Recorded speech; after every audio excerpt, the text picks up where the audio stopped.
In this lecture, we're talking about how the classical economists, right, with kind of the physiocrats and Adam Smith sort of starting off the classical school of thought, how the classical economists took on three important issues, that being utility, population, and money.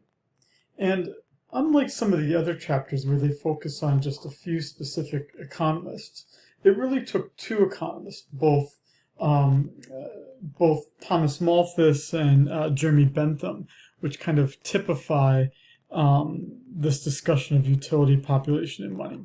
So these would be the two economists to kind of focus on as we think about these topics. So here's Jeremy Bentham. Let's actually just get a bigger view of him here. Sorry. Not that big. But anyway, you know, what is odd about Jeremy Bentham, even as you see him here, that's not a picture of me pointing at him, but he was an odd guy. He, like a lot of economists, I guess, at this time period. Anyway, when he died, he wanted his skeleton. He wanted this kind of like public. He wanted this public autopsy of his body.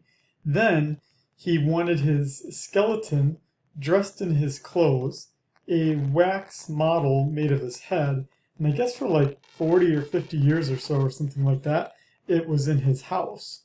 Then it was donated to University College of London, and that's what you're seeing here on the right side. So you can actually go, if you're ever in London, go to the University College, and in the entry to the Student Center, you will see this. It's called an auto icon. What an auto icon is, again, is he's wearing, the skeleton of Jeremy Bentham is wearing his suit. And there he is. Okay. So Jeremy Bentham, which we're kind of talking about here, he's one of the two economists, along with Thomas Malthus, that are kind of operating right after Adam Smith, from our previous chapter, had written Wealth of Nations. And essentially there were three important policy issues that were kind of dominating the discussion after Adam Smith. And that was of utility, the population size, and how do we treat money. Now, when we think about, when we think back to Adam Smith, in classical economic theory, he had kind of emphasized a great deal that utility was kind of a precondition for value, meaning that it's not that the utility determined the price, but that the utility determined the fundamental value that an object had. The markets, by extension, then determined the price. But what Bentham did, one of his key contributions, was that he re-emphasized how important it was to talk about utility. Smith talked about it a little bit, but he was more focused on other things, primarily the division of labor and kind of destroying mercantilist policies. Bentham took this utility idea from Smith and expanded on it further. And Bentham didn't look at it from a perspective of valuation, which is what Smith did. Rather, Bentham focused on utility so that he could kind of devise this quote-unquote scientific theory of what morals and legislation should be. So he was actually a bit more interested, Jeremy Bentham was a bit more interested in public policy. And what he believed was that you could have a more ordered society with better legislation, with better laws, but that the only way you get these better laws is if the laws are guided by something, some sort of unwavering principle. And that unwavering principle was what he called that utilitarian philosophy, which basically states that it's the greatest good for the greatest number of people. The greatest good for the greatest number of people. So that basically, in essence, then you devise your laws so that the greatest number of people are collectively earning the greatest amount of benefit or greatest good.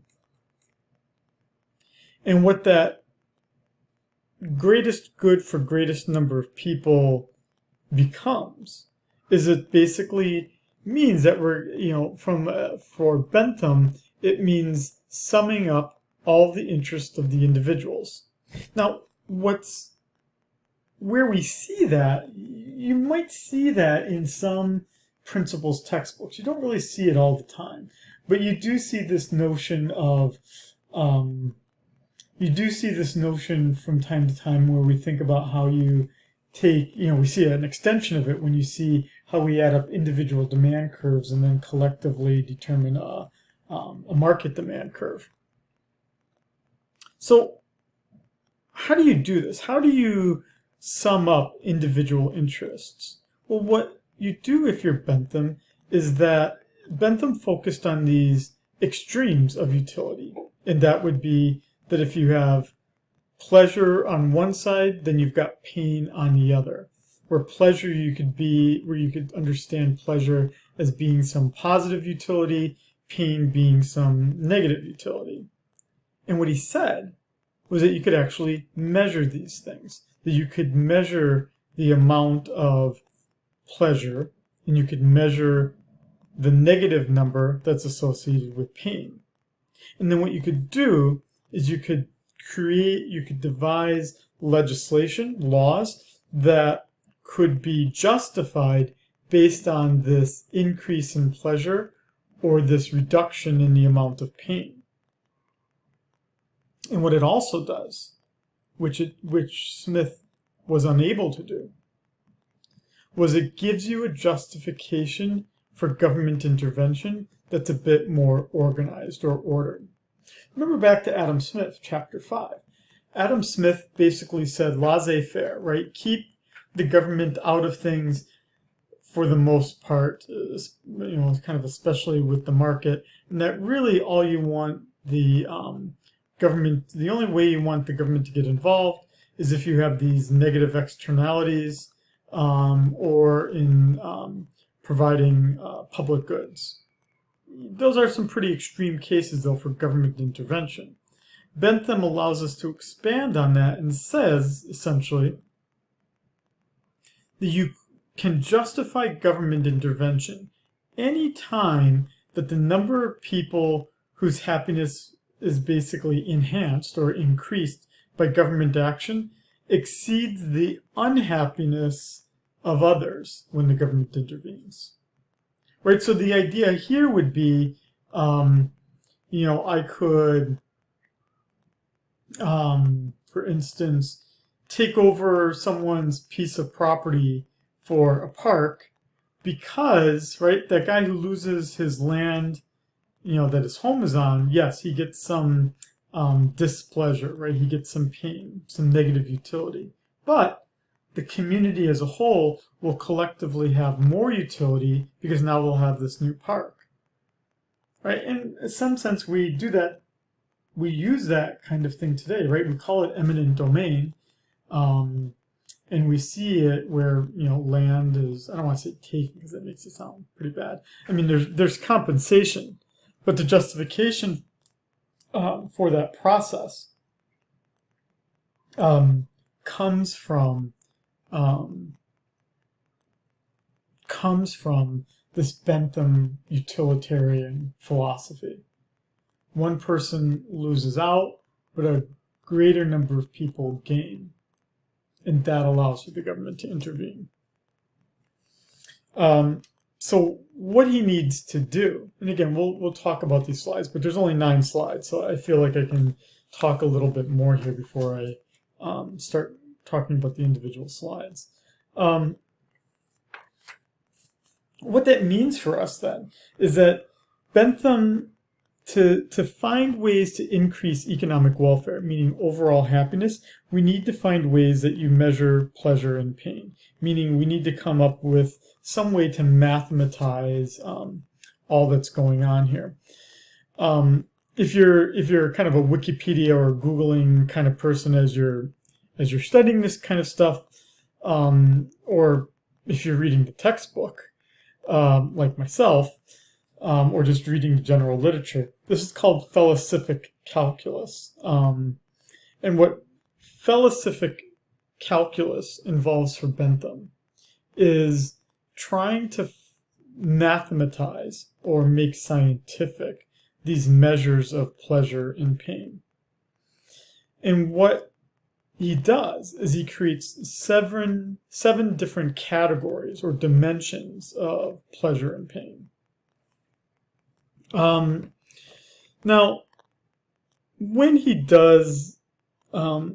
mathematizes all of this, there's a few problems. Right? One, it's really difficult. Pleasure is qualitative, meaning it's really difficult to measure your pain, your pleasure. It's even difficult to measure your pain. I mean, think about this, right? If you go to any doctor, right, and they say, rate your, pain on a scale of, 0 to 10, right? And they show you those pictures, like with the frowning faces and whatnot, like, that's pretty tough to do. I mean, I find that hard to do. And the same with pleasure, right? I mean, people get pleasure out of what I think are pretty dumb things, which brings up now a second difficulty, right? So the first difficulty is this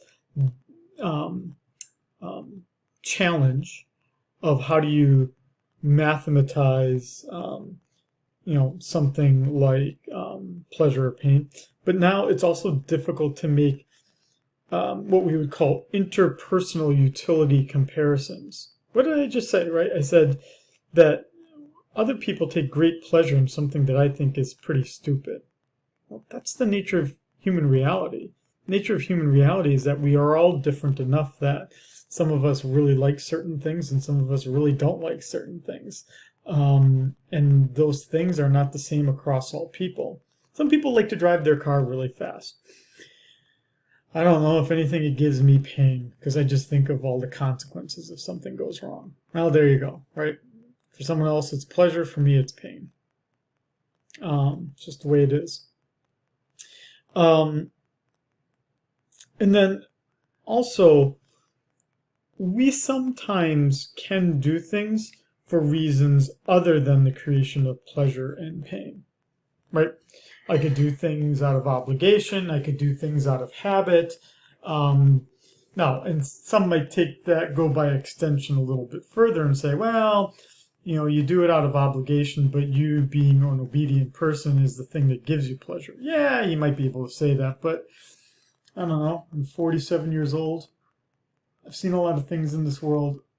It's not clear to me that the only reason why people act is happiness or unhappiness. Now, despite these limitations, right, the difficulty of quantifying something that is inherently qualitative, this difficulty of how do you compare my pleasure and pain categories to someone else's pleasure and pain categories, and this idea that sometimes people may act for reasons other than pleasure and pain. Despite all that, this idea of utilitarianism was pretty strong. And that's one of Bentham's legacies. So with that said, let's kind of jump into these slides, which kind of further summarize who Bentham is as a person. And then his auto icon. Yes, I have seen it. This is the picture I took. That was one I just took from the web. But I did take a picture of this. A lot of people take pictures of this. I'm sure you can get better pictures. This was me think in the late 2009, 2008, 2009. I have a friend who I've co-authored with a paper in History of Economic Thought, actually.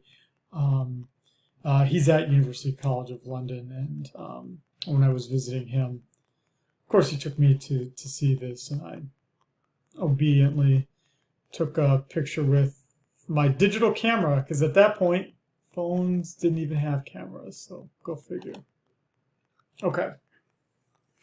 So Jeremy Bentham's text is the introduction to the principles of morals and legislation. And this gives us this idea of, again, of utilitarianism. His reason for doing it, as the title of the text calls for, is that we get this greater order to society through better legislation, and that we find better methods of justifying government intervention, which basically takes up the task from Adam Smith in 1776, right, who kind of talked about utility, but talked about utility not as determining price but value, and had a very extreme definition of when government intervention was justified. Bentham expands that through his use of utility. The quote that we get for this is this idea, because I know in the textbook we're not getting too much treatment of the actual original texts. This was kind of a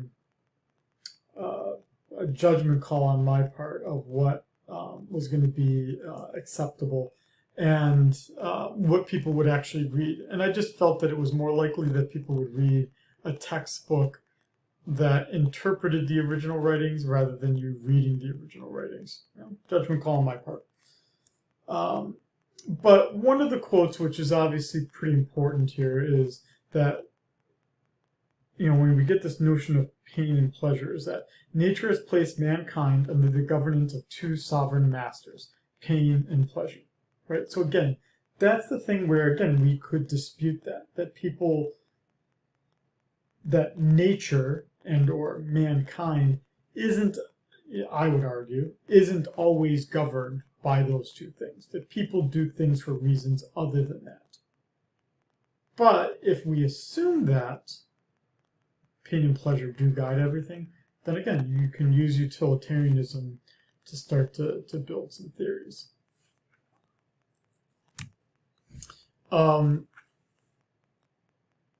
Again, putting into words what has been talked about here, what I've spoken about already, is that this idea of utilitarianism is that we're trying to create the greatest happiness for the greatest number of people.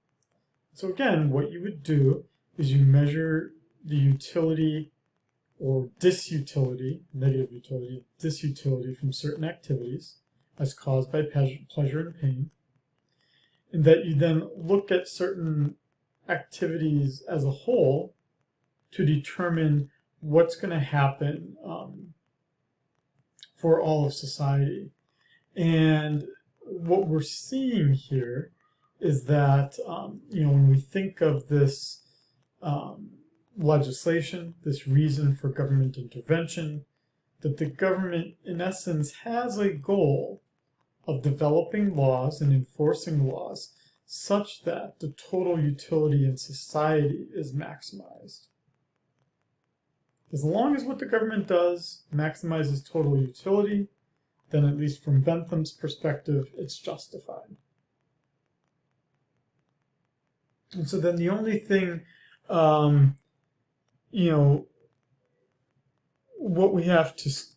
you kind of have to decide here is that you need to, what you need to do is you need to, as you're measuring utility, you need to have some way of describing all of these activities. Again, this is that felicific calculus, where you measure the utility or disutility from certain activities, and then for his case, he's going to use money as his form of measurement, which comes into our third topic for this chapter.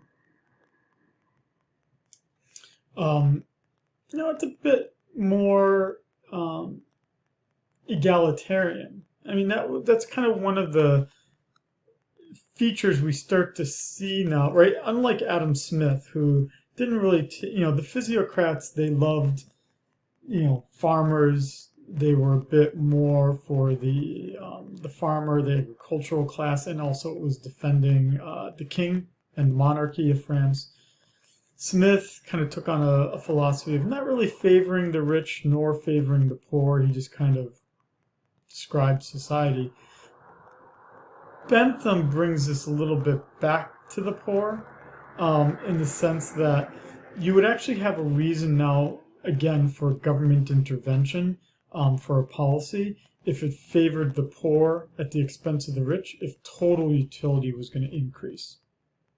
So in other words, you might have, in today's modern day, you might have a justification for, let's say, government-based health care or government-based, like, let's say, retirement, like Social Security, if it meant that a large number of people got the health care that they wouldn't have otherwise had and would have died, and just some rich people lost, some of their money to pay more in taxes.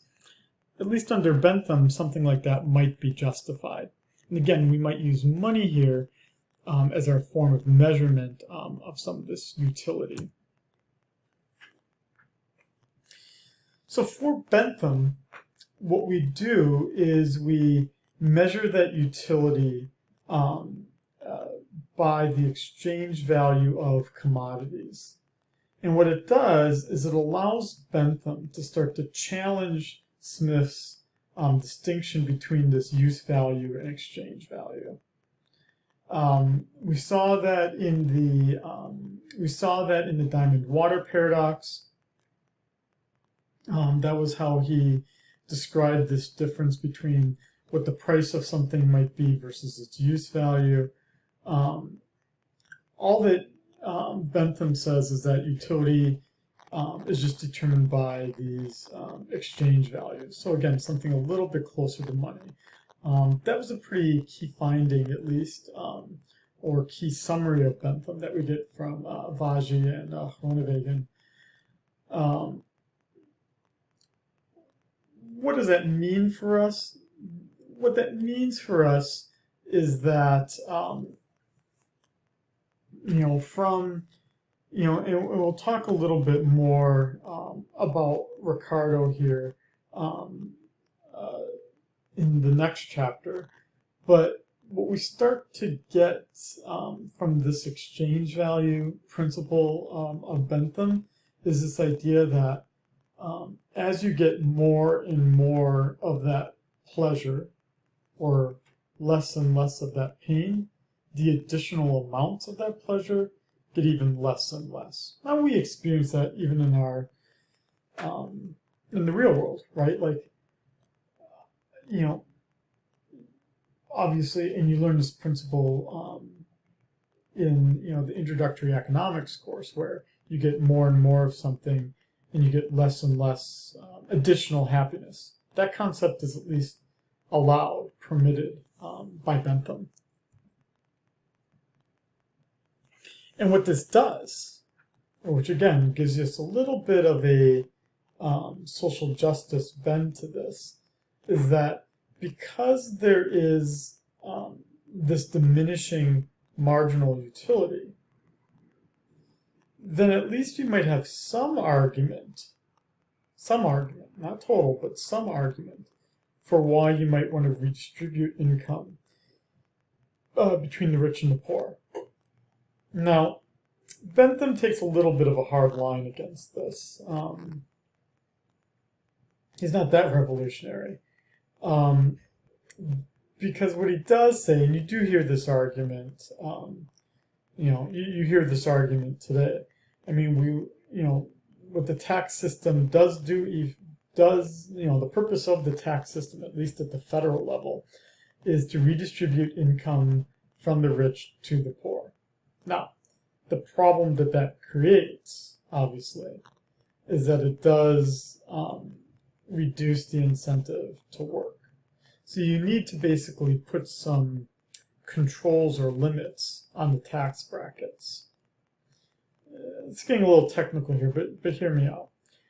Before John F. Kennedy took office in 1960, the top tax rate during the Eisenhower administration was 90%. That meant that the very highest earners in the United States at the highest tax bracket were paying 90 cents on the dollar in taxes. And under JFK, we had a reform of the tax system, starting actually with the, I think that tax reform came in 1959, so it might have been right before JFK took office. Yeah, you can look it up on Wikipedia. But there was a tax reform in either 1959 or 1960 that lowered the highest marginal tax rate from 90% to much less. And before you say, well, my God, that would create a huge federal budget deficit, not so much the case, because how much do you want to work, right, when you have to pay 90 cents on every dollar in taxes? Not that much. So even when we look at the marginal tax rates here in the United States, if I'm not mistaken, about the highest marginal tax rate we have here in the U.S. is in the upper 30s, so upper 30%, and the lowest is 0. So do people really face much of a disincentive to work at 30%? Not as much. People still be grumpy about the taxes, but it's not enough to disincentivize them from working. And that's, again, Bentham's argument. You don't want to make the taxes so high that you reduce an incentive for people to work. What I appreciate, and this is just me, Shai, what I appreciate about Bentham's work is not as much even just the general utility discussion, but that I like that it's not so extreme in its views of why you would need a government. That again, for Bentham, you would want government intervention anytime it increases total utility in society. So then you can make an argument for a national educational system if it creates a more stable society where everyone benefits as a whole.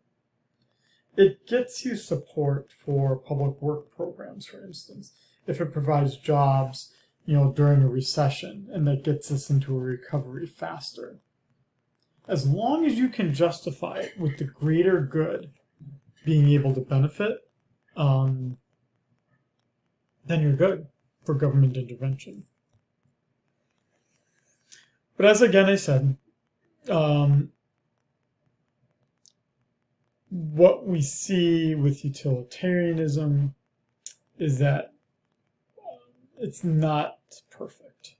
Again, we can't make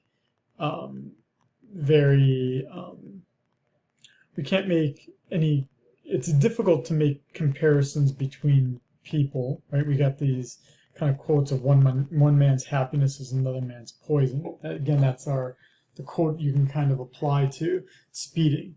Some people take great pleasure in it. I don't really value it that much.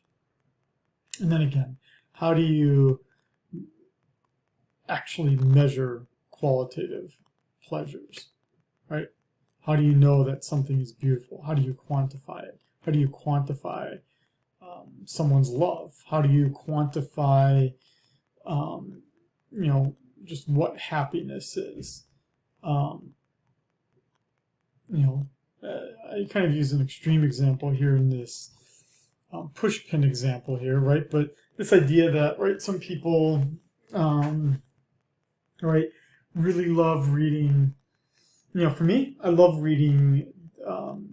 As I prepare for these lectures, I go on my bookcase, right? And you can't see my bookcase here, but it's right behind me, right? And so I'm gonna roll my desk over here, or roll my seat over here, right? And I'm looking at, the texts. in this case, I'm looking at the text for Bentham. I've got the book on my bookshelf, not the original, obviously, a reprinted edition. But I love reading stuff like that, right? As I prepare for this lecture, get me in the mood to start to talk about it. Other people, they want something much simpler, right? To read instead, to get them happy. And so what we can kind of understand here is that people do things for reasons other than utility.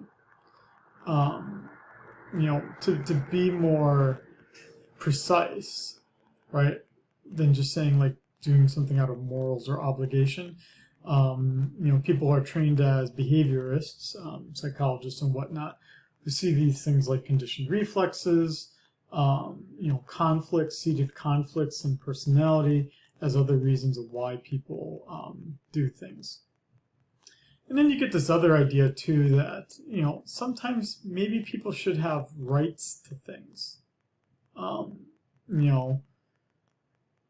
That you maybe wouldn't want government intervention if it involved, the persecution of a minority.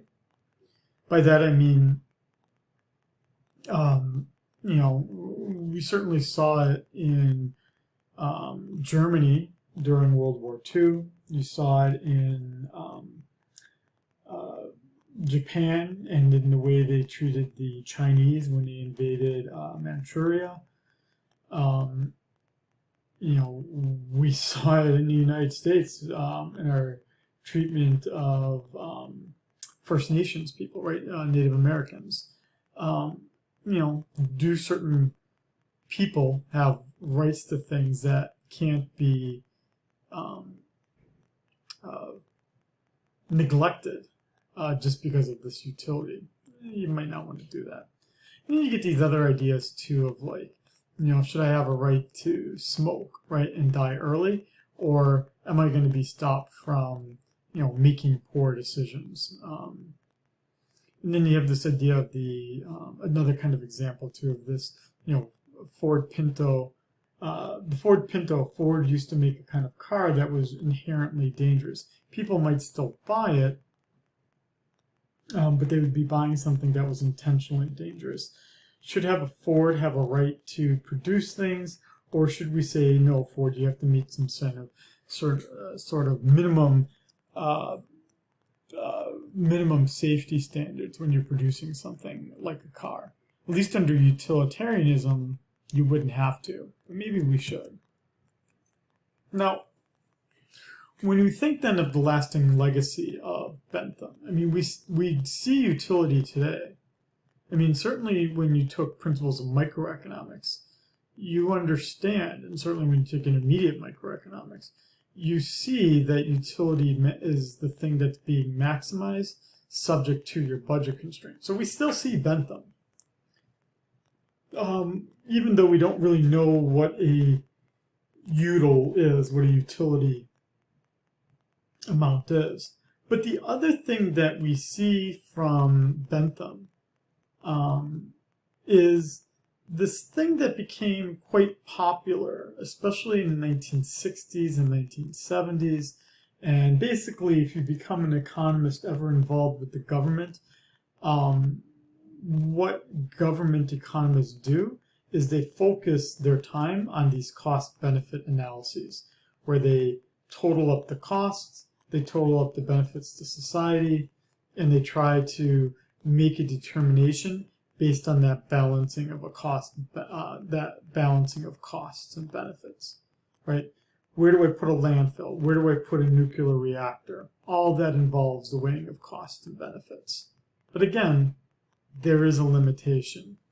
Bentham doesn't talk about that limitation, but it is up to us in the modern day to kind of talk about reasons why we might do things other than utility. Or again, what are the fundamental rights of people that maybe should supersede these kinds of utility comparisons.